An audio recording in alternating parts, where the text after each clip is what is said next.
Hey YouTube, we're back and welcome to part 4 on the Dropzone Commander starter set. As you can see, I have the a little piece of cardboard. I save all my boxes, my eBay purchases, most of them, and break them down. And they're all come in handy for stuff like this. I'm using some old, as a mixture of all kinds of poster tack. I have a big ugly wad of it. So I'm going to start priming these guys, mount them on cardboard. Got the, this is the Scourge dropships. We got the Scourge over here facing off with the UCM, and this will be easiest to hit it with a 1-coat of primer. These I'm probably going to hit originally black, then I'm going to do gray on the outsides. I want to get these flight stand areas blackened out, so then I'll probably use some kind of skewer or chopstick to mount these briefly. Hold on, let me see if I have something that'll fit that. Hold on. We're back. I have 2 sets of skewers. You can get these at any grocery store. You got these big, what's 100 pieces? About 100 pieces. But these are the 18-inch ones. They're a little, probably about 1/8 of an inch. And these look like, or these may be 1/8 of an inch, a little bit bigger. Maybe 3/16 or something like that. But these fit, let me see, perfect in there. So a little bit of primer, and we'll cut these on things, and I'll have them mounted in some styrofoam or some cork, so we'll be able to paint these without touching them too much. So that is it. And I'm just using this little bit of poster tack, and just looking at the let's say these UCM drop ships, I can see where we're going to have to do a lot of probably different points with this. Maybe just one little strip may work. Let's see. And one little thing here. Maybe that might work for us.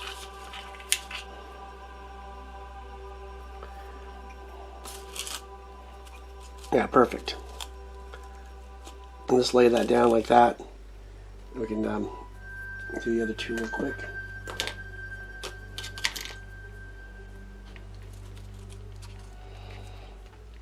That's why I use this longer strip, because it holds a little bit better.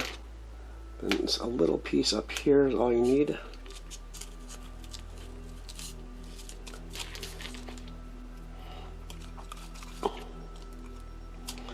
And I made these small enough that I know I can put them in my airbrush booth.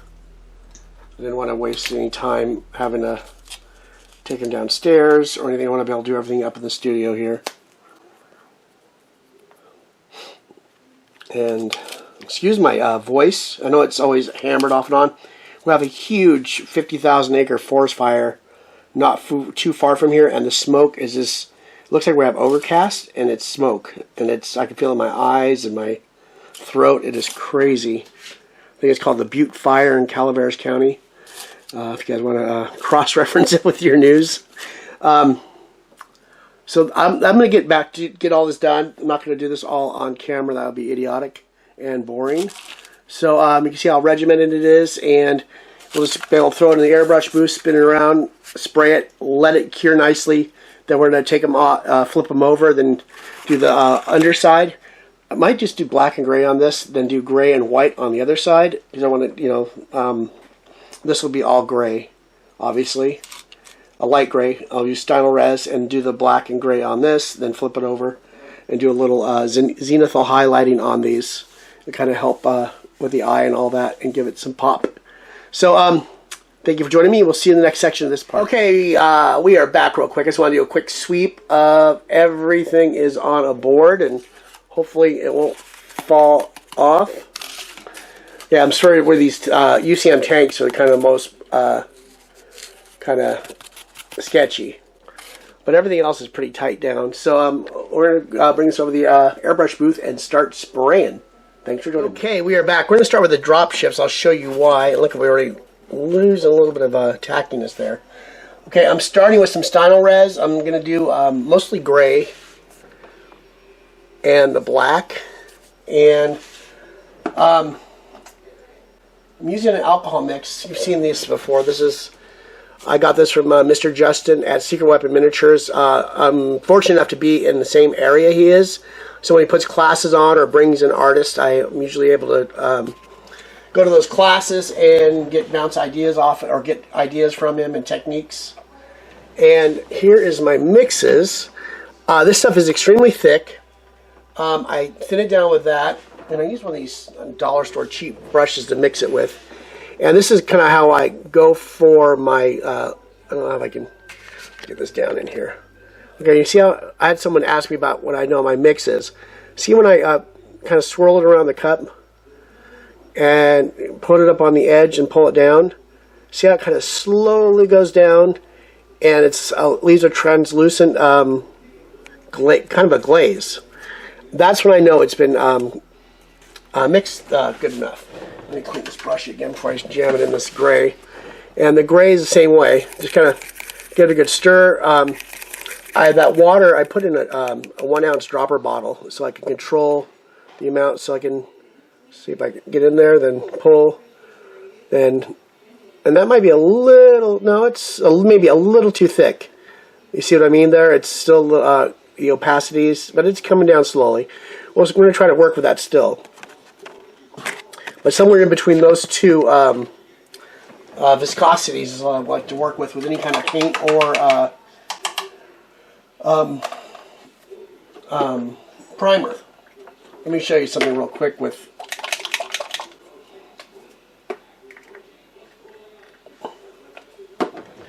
This is straight primer right here.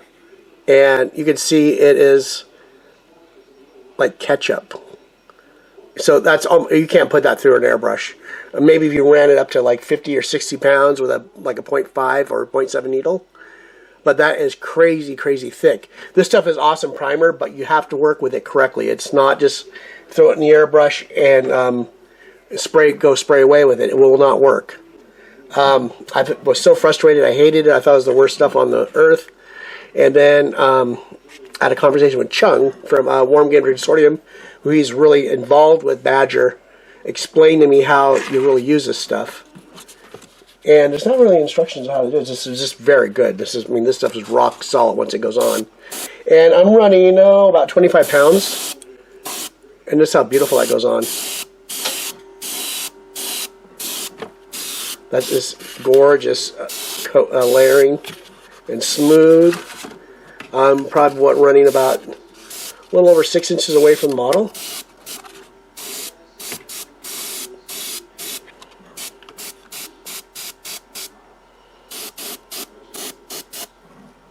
You see that? Nice.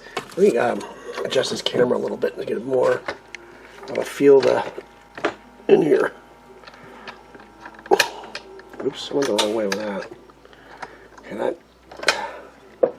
this mic boom is my, you've probably seen a video as my tripod, and it's very versatile, but you have to kind of set it up first before you get to it. There's lots of little points of articulation. Oh, that's perfect. So let's go back to the brush. Make sure we're not getting tip dry. You will get tip dry in airbrush. I don't care what you do to avoid it. You're going to get it. But just keep an eye on that needle.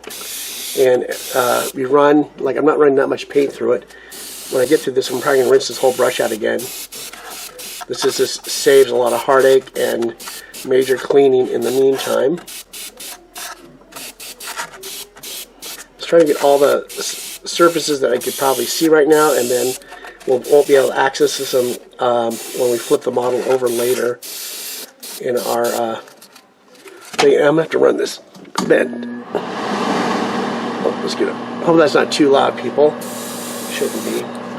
Just I'm getting, it's starting to walk out on top of me, and I'm breathing it in on top of all the smoke, and we're out of paint. So what I'll do, I grab that, this is kind of all-purpose cleaner and thinner, and I have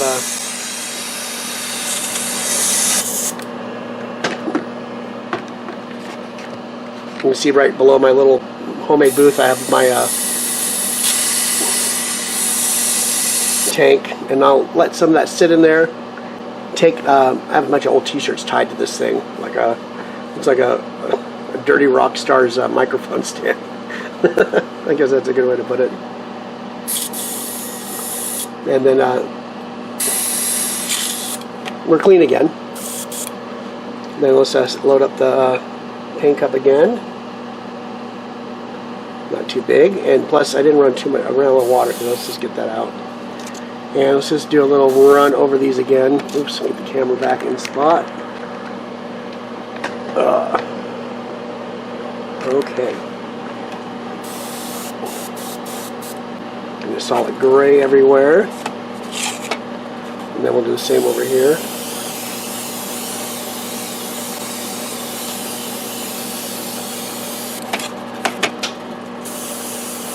Really quick prime job on these. These are so small and easy to do. My hand's in the way, sorry. Should put this camera the other way around, but they can't monitor it that easily.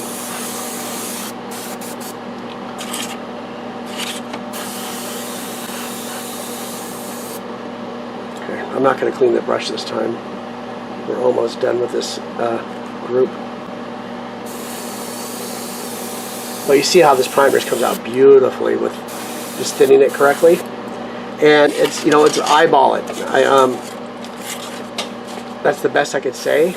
I just had a question on an old terrain video I did, how I thinned out my primer. Back then it was using Vallejo, which is a little easier to thin out, but not as a hardy primer as this stuff.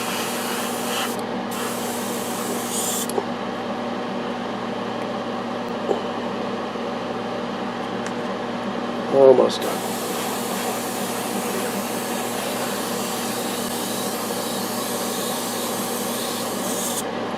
Okay, what I also want to do while I'm still take some of this black, it's already mixed up. Oops. There we go. And we can go in, like, especially the little area where the flight stand goes. Darken that up. Actually, I really want to make sure those are nice and colored by that primer. And a couple coats on there just to protect it when you're pulling that plastic in and out. Let me go to the back of those wings a little bit.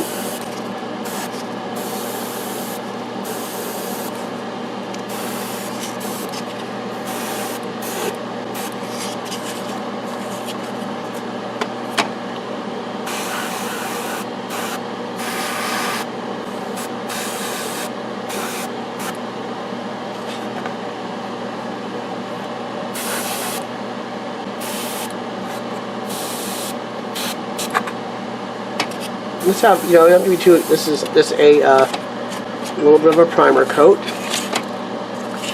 just going to try to get these little inside of the engines and these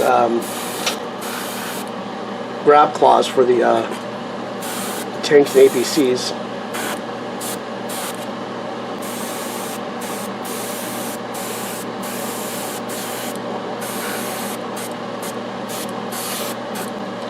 And these are going to be small. You don't want to darken them too much. Just those little, really deep shadow areas. I'm going to move those out of the way, and then we'll get over to the scourge here. And this is going to be a little easier to do. I really want to make sure we get those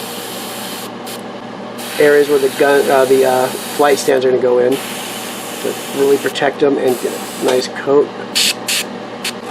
And you gotta be careful of your distance. I have to do probably a couple coats, maybe a little bit behind there, under that wing. Because I think we're going to do metallics on this, so this might be covered up anyways. And we'll do metallics with some purple glazing, I believe. Right behind that gun a little bit.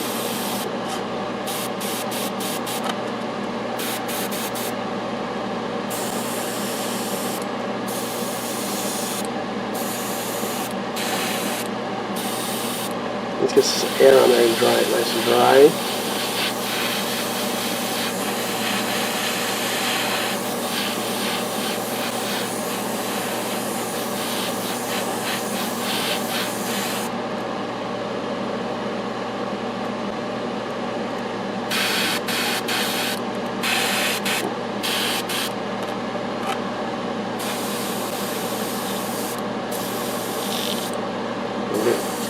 It's starting to clog now, but really quick on the wings.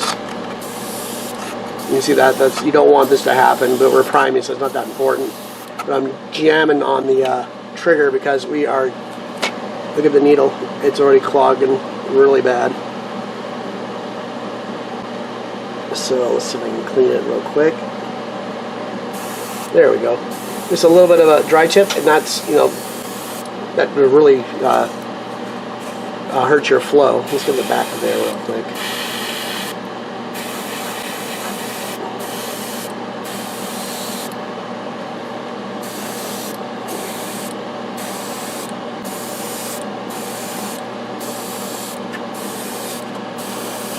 There. So I'm going to continue priming everything. This is going to be the end of this part. Or I'll show you what everything looks like when it's primed and ready to go. I'm not going to bore you priming everything. These are the things that the basic technique I'm using. So you'll get the idea. And I'll see you in this last section of this, show everything primed, and then we'll move on to painting. And we'll break those up into two different factions, the UCM and the Scourge. As usual, thank you for joining me. Okay, we are back. Got everything primed and pre-shaded. I just used the two colors. Actually, it was safe. I used my 3M, I think it's organic. Okay, what is this? You know, for organics and all that. Because this paint was wafting out, even with the vent on. I was spraying it pretty liberally. So I got that. These are all pre-shaded. Here's the drop ship for the Scourge. Just put a little bit of shadows in some of the spaces where you would expect them. Tanks kind of just went over the tracks a little bit, and some of the recesses by the engines. What else have we got going on? Let's just kind of switch this stuff around. I kind of made these perfect sizes for like one group at a time. Here's the APC and the I forgot what those are called for the Scourge. I did a little bit of shadowing on the sides of those, which is probably not going to mean much, but really darkened out the tires and the wheel wells. And with the ACM dropships, these are areas hard to paint, so I got in there really dark where the VTOL jets rotate, and went and kind of shadowed some of the clamps and all that, and the back of the engines and the crew compartment. I think that is it. Or do we have the tanks? We went through the tanks already. And that is it. Oh yeah, then the oh. Oops. I'm not finished yet. I gotta get these guys done. But I'll do these off camera and we'll start the other part anyways. These are the Scourge tanks. I might not even have to do anything with these. There's nothing really shadowy. Essentially, I want to shadow those areas where the those eyes are, but those are going to be really bright. Might just do the engine compartments real quick and then get that over with. But I'll show that late, not in this part. And then the troops, just one solid color of the Stynylrez gray. And once again, this is a great primer, but thin it when you use it. Unless you're using some kind of automotive spray gun with a huge amount of pressure behind it. It is really good stuff. It's not going to come off after it's on once. And you can see how that the granular is not too heavy. If I use like play sand, it'll look ridiculous. So that fine craft sand worked perfectly. And there's a couple areas where some blobs worked, so it kind of looks like some natural rocks, and not too crazy. So thank you for joining me in part 4, and we'll start painting in part 5. I'm not sure what I'll be doing, Scourge or ACM. We'll get to that when we start that part. As usual, thank you for joining me. I'm back real quick. I just wanted to show you, just kind of hit those engines real quick, and underneath the, especially the anti-aircraft guns, to get a little shadow. Did a little bit of shadowing there. And here's a preview of the Scourge color. I'm going to do the Model Air Chrome, and then maybe do some clear purple over that. I'm just going to go basically with the box art with those. I might change UCM a little bit and make it a little more fun with some camo or something like that. But we'll see in part 5 when we start. Still not sure yet. The Scourge, but we might start with the Scourge. It might be easier to deal with, and just get it painted up real quick. So we'll see you in part 5, and thank you for joining us in part 4. Just me, I guess.